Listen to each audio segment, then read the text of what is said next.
قال رسول اللہ صلی اللہ علیہ وسلم انہا ستکون فتنۃ، ان قریب ایک بہت بڑا فتنہ رونما ہوگا۔ حضور نے خبر دی فتنے کی۔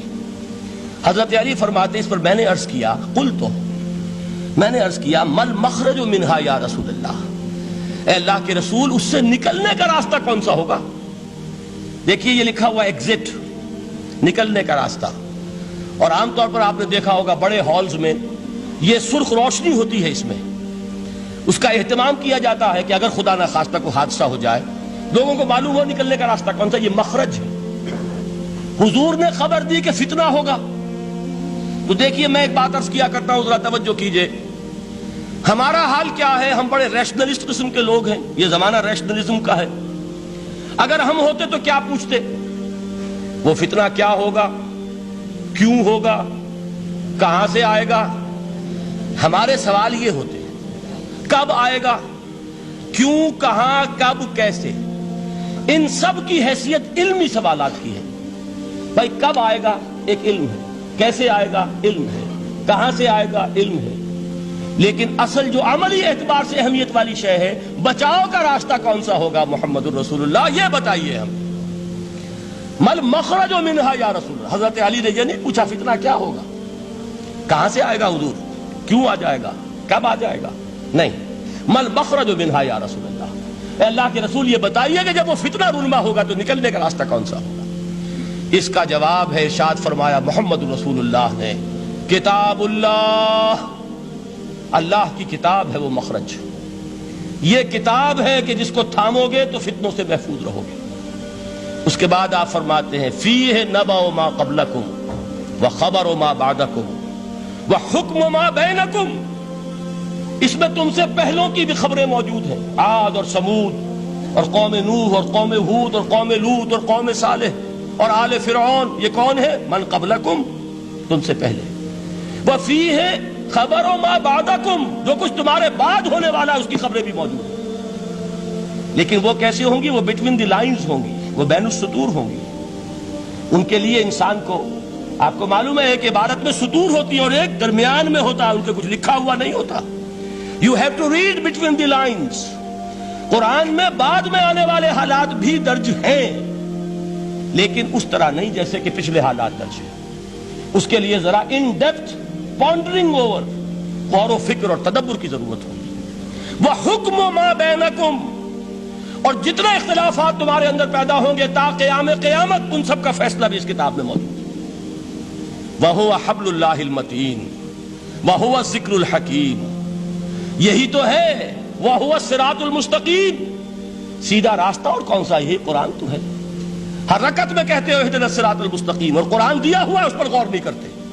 عجیب تماشا ہے ہمارا، نماز کی ہر رکعت میں اهْدِنَا الصِّرَاطَ الْمُسْتَقِيمُ، اور حضور فرمائے وَهُوَ الصِّرَاطُ الْمُسْتَقِيمُ، صراط مستقیم یہ قرآن ہی تو ہے، الذکر الحکیم یہ قرآن ہی تو ہے، وَهُوَ حَبْلُ اللَّهِ الْمَتِينُ، اور یہی ہے اللہ کی مضبوط رسی۔ آپ نے قاری صاحب سے وہ آیات سنی سورہ آل عمران کی، وَاعْتَصِمُوا بِحَبْلِ اللَّهِ جَمِيعًا وَلَا تَفَرَّقُوا، اللہ کی رسی کو مضبوطی سے مل جل کر تھامو اور تفرقے میں مبتلا نہ ہو۔ تفرقہ ہوگا تو کیا ہوگا؟ تمہاری ہوا اکھڑ جائے گی۔ آج آپ کو معلوم ہے دول عرب اگر یہ یکجا ہو جائیں، ایک دن کے لیے اسرائیل قائم نہیں رہ سکتا، امریکہ نہیں، امریکہ کا باپ اسے قائم نہیں رکھ سکتا۔ اگر امت عرب ہی جمع ہو جائے، عالم اسلام تو بڑی شے ہے، جو وسائل ان کے پاس ہیں، جو اللہ تعالیٰ نے ان کو نعمتیں عطا فرمائی ہیں، لیکن افتراق، انتشار، اختلاف، جتھے بندی، گروہ بندی، دھڑے بندی، اس نے اسرائیل کا خنجر ان کے سینے میں پیوست کیا ہوا ہے۔ اس لیے کہ فَتَذْهَبَ رِيحُكُمْ، اگر تم اختلاف کرو گے تو تمہاری ہوا اکھڑ جائے گی، آج وہ ہوا اکھڑ چکی ہے۔ تو فرمایا وَاعْتَصِمُوا بِحَبْلِ اللَّهِ جَمِيعًا وَلَا تَفَرَّقُوا، اللہ کی رسی کو مضبوطی کے ساتھ مل جل کر تھامو اور تفرقے میں مت پڑو۔ حضور فرما رہے ہیں وہ اللہ کی رسی کون سی؟ ہوا حبل اللہ المتین، یہی قرآن ہے اللہ کی مضبوط رسی۔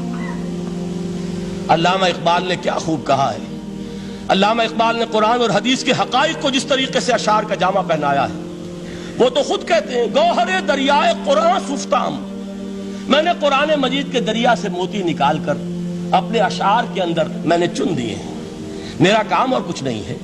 موتی کوئی بھی غواص پیدا نہیں کرتا، دریا کی گہرائی سے نکال لاتا ہے، یہ میری حکمت نہیں ہے جو میرے اشعار میں ہے، یہ میں نے قرآن مجید کے دریا میں غوطہ زنی کر کے اس سے یہ موتی نکالے، گوہر دریائے قرآن سفتام۔ اب دیکھیے اسی حدیث کے اس ٹکڑے کو کیسے شعر میں لائے ہیں۔ از یک آئینی مسلمان زندہ است، پے کرے ملت سے قرآن زندہ ہست۔ مسلمان کی زندگی تو ایک آئین کے بدولت ہے، یہ آئین قرآن، جو کہا تھا کبھی قائد اعظم مرحوم نے جب پوچھا گیا تھا کہ آپ کے پاکستان کا دستور کیا ہوگا، کیا فرمایا تھا، یاد کیجئے کہ ہمیں کسی نئے دستور کی ضرورت نہیں، ہمارا دستور 1400 برس پہلے طے ہو چکا ہے۔ یہ ہماری بدقسمتی ہے جو کچھ کہا تھا قائد اعظم نے کہ God has given us a golden opportunity to prove our worth as architects of a new state, and let it not be said that we didn't prove equal to the task۔ میں معذرت کے ساتھ عرض کروں گا حضرت کہ واقعہ یہ ہے کہ ہم اس کے ایکول ٹو دی ٹاسک ثابت نہیں ہوئے۔ قائد اعظم کا دیا ہوا پاکستان آج دنیا میں موجود نہیں ہے، اس کا ایک حصہ اپنے نام سے دستبردار ہو کر بنگلہ دیش بن چکا ہے، اس نے اپنی تاریخ کو خیر بات کہہ دیا ہے، حالانکہ مسلم لیگ کی جنم بھومی ڈھاکہ ہے، 1906 میں ڈھاکہ میں مسلم لیگ نے جنم لیا تھا، اور اگر وہ صرف ہم سے علیحدہ ہوتا یہ گہرا صدمہ ہوتا، لیکن یہ کہ اس نے جب نام بدلا ہے در حقیقت اس نے اپنے تاریخ سے، اپنے پس منظر سے استعفیٰ دیا ہے۔ یہ ہمارا دوہرا ہمارے لیے صدمے کی بات ہے۔ کیا 2 یمن موجود نہیں ہے؟ ان میں سے کوئی ایک بھی اپنا نام چھوڑنے کو تیار ہوگا؟ کیا 2 جرمنی دنیا میں موجود نہیں ہے؟ کوئی ایک بھی ان میں سے اپنا نام چھوڑے گا؟ کیا 2 کوریا نہیں ہے؟ 2 ویتنام نہیں ہے؟ تو کیا 2 پاکستان نہیں ہو سکتے تھے؟ ہو سکتے تھے۔ میں یہ کہا کرتا ہوں کہ یہ گہرا صدمہ ہے علیحدگی، اور دوہرا صدمہ ہے، اور اس سے کہیں زیادہ بڑا کہ انہوں نے اپنا نام بدل دیا، اپنی آئیڈینٹی چینج کر دی، انہوں نے وہ نام اپنے ماتھے سے اتار کر خلیج بنگال کے اندر دبو دیا۔ یہ بہت بڑی سزا ہے جو ہمیں ملی ہے۔ کیوں ملی ہے؟ کہ ہم نے 25 برس تک اس قائد جس کو کہا تھا کہ وہ ہمارا آئین ہے، اس کو آئین نہیں بنایا۔ ہم نے دنیا کے سامنے جھولیاں پساری، ہم نے طرح طرح کے نظاموں کو آزمایا، لیکن اس قرآن کی طرف پیش قدمی نہیں کی۔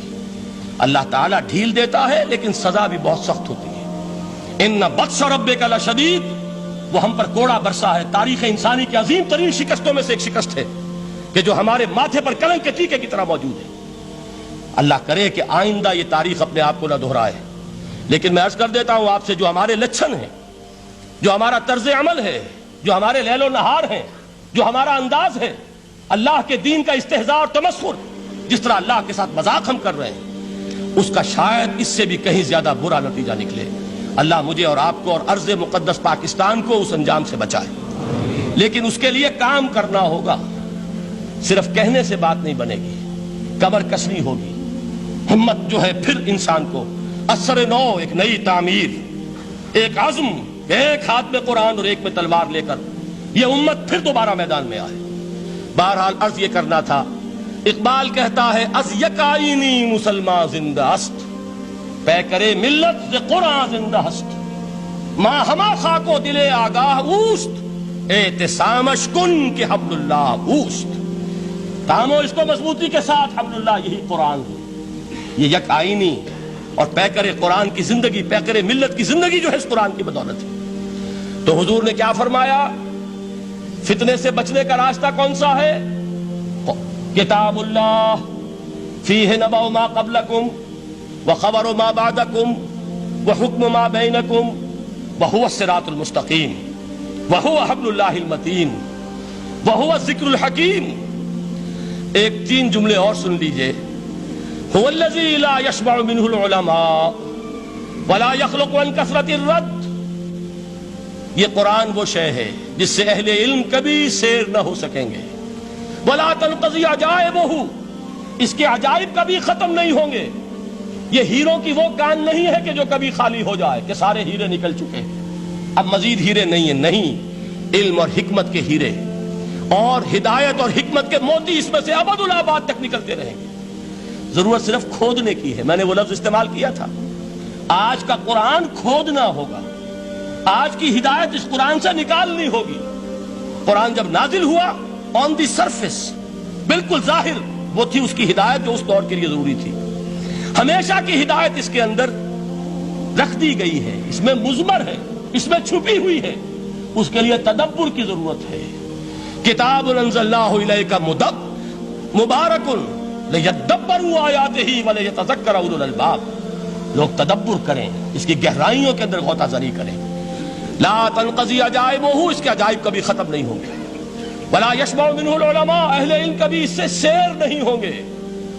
آپ کو سخت بھوک لگی ہوتی ہے اور کھانا کھانے کے تھوڑی دیر کے بعد اب آپ کا ہاتھ رک جاتا ہے، سیر ہو گئے، بہترین کھانا ہے لیکن نہیں کھا سکتے۔ اگر عام حالات میں وہ آتا تو کبھی نہ چھوڑتے، لیکن اب وہ آپ کا میزبان کہہ رہا کچھ اور لیجئے، تناول فرمائیے ذرا یہ بھائی نہیں میں اب بھر چکا، یہ آپ کہتے ہیں کہ نہیں؟ حضور فرمائے یہ قرآن وہ شے نہیں ہے جس سے اہل علم کبھی سیر ہو سکے، ان کی پیاس بڑھتی چلی جائے گی، ان کے اندر quest of knowledge, search for wisdom بڑھتی چلی جائے گی۔ کبھی بھی انسان یہ محسوس نہیں کرے گا کہ مجھے جو لینا تھا میں لے چکا، بلکہ یہ کہ جیسے جیسے قدم آگے بڑھیں گے تہذیب کے، تمدن کے، علم کے، اتنے ہی قرآن جو ہے وہ آگے بڑھتا چلا جائے گا ہر دور کی رہنمائی کے لیے۔ لا تنقضی عجائبہ ولا یخلق عن کثرت الرد، بار بار کے پڑھنے سے اس پر بوسیدگی طاری نہیں ہوگی۔ دنیا کی اور کتابیں ہیں، ایک دفعہ پڑھ لیں گے، دو دفعہ پڑھ لیں گے، تین دفعہ پڑھ لیں گے، چار دفعہ پڑھ لیں گے، پھر جی نہیں چاہے گا۔ لیکن یہ کتاب وہ ہے، امام شافعی کا میں واقعہ آپ کو سناتا ہوں۔ وہ یہ کہتے ہیں کہ ایک مرتبہ میرے ذہن میں یہ سوال آ گیا کہ اجماع کے لیے بھی قرآن مجید میں کوئی سند ہے، دلیل ہے؟ سب مانتے ہیں کہ اجماع جو ہے سورس ہے قرآن کے، اسلامی قانون کی، جس پر کہ امت کا اجماع ہو جائے۔ تو کہتے ہیں میں نے 300 مرتبہ قرآن پڑھا اول سے آخر تک، صرف اس دلیل کی تلاش میں۔ 300 مرتبہ مجھے نہیں ملی، 301ویں مرتبہ جب پڑھ رہا تھا مجھے روشنی مل گئی۔ وہ یبتغی غیر سبیل المومنین کے جو الفاظ آئے ہیں، نولہ ما تولی ونصلہ جہنم، جو کوئی شخص مسلمانوں کے راستے کو چھوڑ کر کوئی اور راستہ اختیار کرے گا ہم اسے اسی کے حوالے کر دیں گے اور جہنم میں پہنچا دیں گے۔ معلوم ہوا مسلمانوں کا جس پر اجماع ہو جائے اس کو بھی ایک سند حاصل ہے۔ یہ مسلمانوں کا مجمع علیہ ایک راستہ ہے، اس کو بھی ایک سند اور دلیل کی حیثیت حاصل ہے۔